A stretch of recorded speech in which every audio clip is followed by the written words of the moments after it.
ඉතින් ආයිබෝන් කියලා පිළිගන්නවා ගොඩක් දවසකට පස්සේ මම හිතන්නේ මාස දෙකකට වැඩි දෙකක් තුනක් විතර පස්සේ මම ආවා. ඉතින් ඔයගොල්ලන් හම්බෙන්න කියලා නැවතත් මගේ channel එකේ වැඩ කටයුතු ආරම්භ කරගෙන මම යනවා. ඉතින් අපි මෙහෙමයි අද අපි බලමු මේ ඇත්තටම මේ ප්‍රැග්නැටිසම් විදිහට අපි වැඩ කරමු. පොඩ්ඩක් ඩොනල්ඩ් ට්‍රම්ප්ගේ දුර කාලය ඇතුළත ඔහු වෙනස්කම් ගොඩක් ඇති කරා.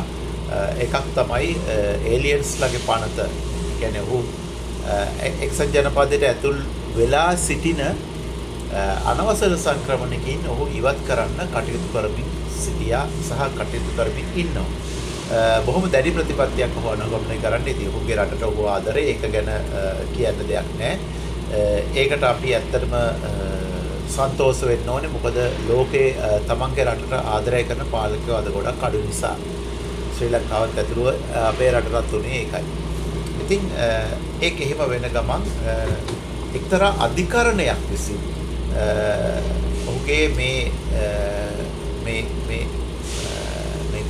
මේ ක්‍රියාදාමයට එරෙහිව කටයුතු කරලා තියෙනවා. ඒ කියන්නේ ඔහු මේ බොහොම ක්‍රූර විදිහට මේක ගෙනියන්නේ කියලා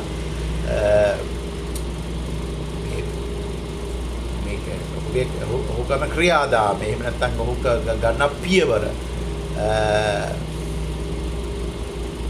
වලට ඔහුට කරන ක්‍රියාදාමයේ වැරදි සහ එහෙම නැත්නම් ඒක විවේචනය කළා මෙහෙම මේ ක්‍රූර විදිහට කරන්න එපා කියලා නිකන් පොඩි සත්තමක් දාලා දෙනවා. මොකද අධිකරණයට පොඩි ගියක් දීලා තියෙනවා. අධිකරණයට පොඩි පණිවිඩයක් දීලා තියෙනවා. මොහුට මෙමනේ දැන් මොහුට මේ විදිහට කරන්න සදාචාරාත්මක මේ ඔහු ගන්න ක්‍රියාමාර්ගය ඔහු ගන්න මෙකැනිසම් එක ඔහු කරන තියරි එක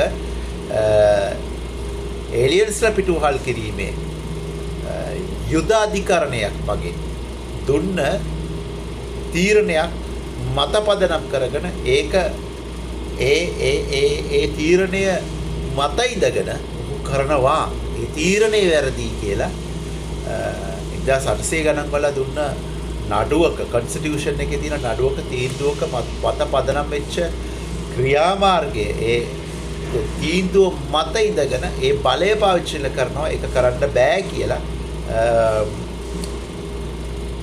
වර්තමාන අධිකරණයක් මගින් ඔහුට ඔහුගේ ක්‍රියාව වළක්වලා යම්කිසි නියෝගයක් නිකුත් කරලා තිනවා ඊයේ. ඉතින් සමහර පැතිවල ප්‍රොටෙස්ට් යනවා ඔහුට විරුද්ධව. නමුත් ඔහු කරන්නේ ඔහුට හරි දේ. ඒක එක්සත් ජනපදයේ කියන්නේ ලොකු රටක් වුණත් දැනට වර්තමාන වියදම එක්සත් ජනපදයේ සතුව තිබෙන වියදම එක්සත් ජනපදයට දරන්න බෑ. ඒක විශේෂයෙන් අපි හිතිය යුතු කාරණාවක්, දැනගත යුතු කාරණාවක්. ඉතින් ඒ වගේම චීනයට ලොකු පහරක් ගැහුවා 145ක ටැක්ස් වැඩි කළා. චීනියත් 145ක ටැක්ස් වැඩි කරා. එතකොට එතනදී තව එකක් තියෙනවා. ලෝකේ තියෙන වර්ල්ඩ් එකේ තියෙන රෙයා මිනරල් අර්ත්ස් මිනරල්ස් කියලා කියනවා. ඛනිජ ද්‍රව්‍ය titanium, uranium, polonium, thorium, polonium, arsenic, zinc, titanium, tin වගේ ද්‍රව්‍ය වගේ ද්‍රව්‍ය චීනය විසින් තමයි චීනය මත තමයි ඇමරිකාව ඕවා නිෂ්පාදනය කරන්න, ඒවා ආශ්‍රිත භාණ්ඩ හා සේවා නිෂ්පාදනය කරන්න රැඳිලා තියෙන්නේ. එතකොට අපි ගත්තොත් ඒවා දැන් චීනය සමග ලොකු යුද්ධයක් යනවානේ ඇමරිකාව. එතකොට ඒවා ගත්තොත් අපි RR කියලා කියනවා. අපි දන්නවා දැන් රෙයා මිනරල් මර්ත් කියලා කරන ඇටොමික් නම්බර් 57 එකේ තියෙන දැන් රෙයා මිනරල් එලිමන්ට්ස් මොනවාද? RE කියලා අපි කරන හඳුන්වන්නේ. එතකොට ගත්තොත් ලැන්තනයිට්ස් කාණ්ඩයේ තියෙන ලැන්තනියම්, කැරියම්, සීරියම් ප්‍රොසෝඩියම්, PR, neodymium, ND, ප්‍රොමිතියම් රේඩියෝඇක්ටිව් එක but not naturally abundant වෙන එකක් නෙවෙයි PM සමේරියම් යුරෝපියම් එතකොට ගැඩෝලිනියම් එතකොට GD කියලා අපි හඳුන්වන්නේ ටර්බියම් හද ටර්බියම් TB කියලා හඳුන්වනවා ඩයිස්පෝරියම් ඩයිස්පෝරා එහෙම නෙමෙයි ඩයිස්පෝරියම් DY කියලා හඳුන්වනවා හෝලියම් HO ඩයිස්පෝරියම් DY එතකොට එර්බියම් ER මේ periodic table එකේ තියෙන දේවල්. එතකොට thulium TM හරිද? scandium atomic number 21 කියන එකත් ඔබ දන්නවා rare mineral earth එකක් විදියට දන්නවා. ytterbium YB කියලා හඳුන්වනවා. lutetium කියලා හඳුන්වනවා scandium. deuterium Y කියලා හඳුන්වනවා. එතකොට මේ classification එක ගත්තොත් එහෙම light rare earth minerals තියෙනවා. එතකොට heavy rare earth mineral heavy metals තියෙනවා. එතකොට මේවා mining කරන්නේ carbonites වලින් සහ iron adsorbium classics වලින් මේ වගේ ගණනාවක් මේකේ තියෙනවා. මේවා නිස්සාරණය කරන ක්‍රම. නමුත් ඇමරිකාවට දැනට වෙලා තියෙන්නේ මේ rare mineral විශේෂයෙන්ම submarines වලට nuclear weapons වලට nuclear missiles වලට එතකොට iPhones වල තියෙන සමහර parts වලට මේවා භාවිතා වෙනවා. ඉතින් මේවා ඇමරිකාව අදිස්සියම මේක නතර කරාට මේවා එක පාට විදිහින් මේව නතර කරන්න බෑ. ට්‍රේඩ් වෝ එකක් අනුව මේව නතර කරත් ඒක දෙපැත්තටම පාවිච්චි සිදු වෙන දෙයක්. නමුත් මේක ගැන ට්‍රේඩ් වෝ එක ගැන මම යම් දෙයක් කියන්න ඕනේ. පළවෙනි කාරණේ ගත්තොත් එහෙම ඇමරිකා එක්සත් ජනපදයේ මේ මම අද කතා කරන්න යන මේ ඒලියන් ඇක්ට් එක අධිකරණය විසින් වැළැක්වුවත් මම පෞද්ගලික විශ්වාස කරනවා එක්සත් ජනපදයේ ජනාධිපතිවරු විසින් කලින් ගත යුතු සහ ගත හැකිව තිබූ තියෙන තමයි කාලාන්තරයක් තිස්සේ ඇමරිකා එක්සත් ජනපදයේ දුර්වල පාලන ක්‍රමයක් තිබීම හේතුවෙන් ඔබාමාගේ වෙන්න පුළුවන්. එතකොට පහුගිය කාලේ ට්‍රම්ප්ගේ වෙන්න පුළුවන්. නැත්නම් ජෝ බයිඩන් මහත්මයාගේ වෙන්න පුළුවන්.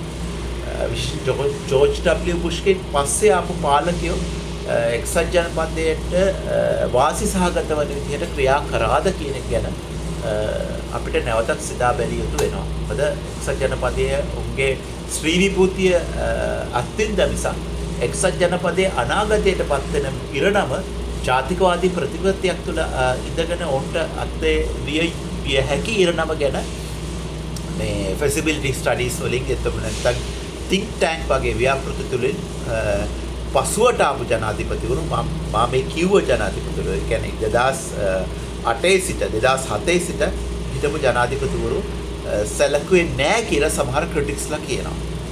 ඉතින් ඒක ඇත්තටම ඒක සත්‍යයක් වෙන්න පුළුවන්. ඒක ගැන හිතන්න දෙයක් නැහැ, වාද විවාදයක් නැහැ. මොකද හේතුව මේ rare mineral earth ප්‍රශ්නේ චීනය මතම රැඳිලා හිටපු එක ඇමරිකා එක්සත් ජනපදයේ ඔවුන් විසින් ඔවුන්ට එල්ල කරගත්ත මරුපහරක් වශයෙන් මා දකින්නේ ඒක අංක 1. අනිත් එක තමයි මේ ඒලියන් ඇක්ට් එක ඒගොල්ලන්ට කලින් ජනාධිපතිවරුන්ටයි මේක ක්‍රියාත්මක කරන්න තිබ්බේ. චීනය මේක ලොකු foolish decision එකක් 2001 අවුරුද්දේ සහ හෝ 2000 අවුරුද්දේ World Trade Organization එකට චයිනා ඇතුළත් කරගත්ත එක එක්සත් ජනපදයේ විසින්. හරිද? ඉතින් ඒකත් ඒගොල්ලෝ කරපු මෝඩ වැඩක්. ඉතින් මේ ට්‍රේඩ් වෝ එක පටන් ගන්න මේ ටැරිෆ්ස් එකතු කරන්න තිබ්බේ අද ඊයේ නෙමෙයි. මේක අවුරුදු 15 years or 20 years වලට ඉස්සෙල්ලා කරන්න තිබ්බේ. එතකොට මම අර කලින් කිව්වා වගේ එක්සත් ජනපදයේ ශ්‍රී විභූතිය එන්ජොයි කර හිටපු ජනාධිපතිවරු හිටියා මිසක්කා ඔවුන් කවදාවත් මේ රටේ අනාගතයේ අපේ ජාතිය අනාගතය ගැන කටයුතු කරේ හිතලා කටයුතු කරේ නෑ. අනිත් එක විශාල යුද වියදම් ලෝකෙ හැමතැනම මේ ඔවුන්ට යුද කඳවුරු තියෙනවා. මේ යුද කඳවුරු නඩත්තු කරන්න ඔවුන්ට සෑහෙන වියදමක් යනවා. ඉතින් දැන් මේක ගැන මේ දවස්වල කතා වෙමින් පවතිනවා. ඒ අතර ඊයේ ලොකු ප්‍රශ්නයක් ආවා. මේ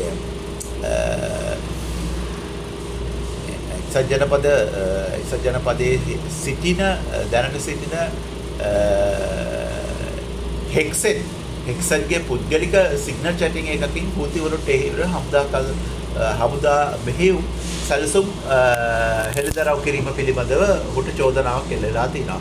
එතකොට පිට් හෙග්සන් ආරක්ෂක ලේකම්වරයා යෙමනි හුතිවරුන්ට එරෙහිව හමුදා මෙහෙයුමක් පිළිබඳ සවිස්තරාත්මක සැලසුම් ඔහුගේ පුද්ගලික දුරකථනය ඇති දෙවන සිග්නල් සමූහ chat එකක බෙදාගෙන ඉන්නවා බෙදාගත්තයි කියලා ඒක ඇත්තටම කර යුතු දෙයක් නෙමෙයි.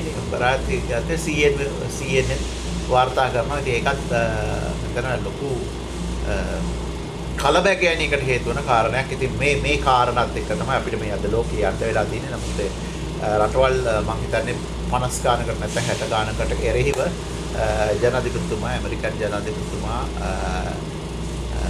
ඉදිරිපත් කරා ටැරිෆ්ස් සම්බන්ධයෙන්. මේක ඇත්තටම මම එක්සත් ජනපදයේ తాවකාලිකව ජයග්‍රහණයක් හැටියට මම දකිනවා. මේව ඇත්තටම මේ අර මහින්ද පතිරණ වගේ ගොන්නු මේ නාමල් බේබිලට මේ පස්ස පැත්තේ උණුසුම දෙනෙවුන්ට මේව අදාළ නැහැ ඇත්තටම. මොකද ජාතිකවාදී ප්‍රතිපත්තියක් එක ඉඳගෙන චීනයට ලංකාව විකුණලා චීනෙන් හම්බ කරගෙන කාලා NGO වලින් හම්බ කරගෙන කාලා බටහිරට බැන YouTube එකෙන්ම හම්බ කරගෙන කන කාලකන්ණි 70 ටිකක් ලංකාවේ ඉන්නවා. එකෙක් තමයි මහින්ද පදිරණ කියලා ආචාර්යවට ආචාර්ය පට්ටම කොහෙන්ද කාලකන්ණියට හම්බුණාද කියලා අපි දන්නේ නැහැ. ඉතින් ඒකයි මේකේ තියෙන ඇත්තම தත්ත්වය. කෙසේ වෙතත් මේ தත්ත්වය මේක මේ ට්‍රේඩ් වෝ එක කලින් කරට තිබ්බ දෙයක්. ඒක අංක 1. දෙක තමයි මේක දැන් ඇත්තට මුඩුදු වල ඉවරයි. දැන් මේක දිනන්න අමාරු එක්සත් ජනපදයට ලේසි වැඩක් නෙමෙයි. මේක තාම අමාරු දෙයක් ඕන්ට දිනන්න. මං හිතන්නේ 50%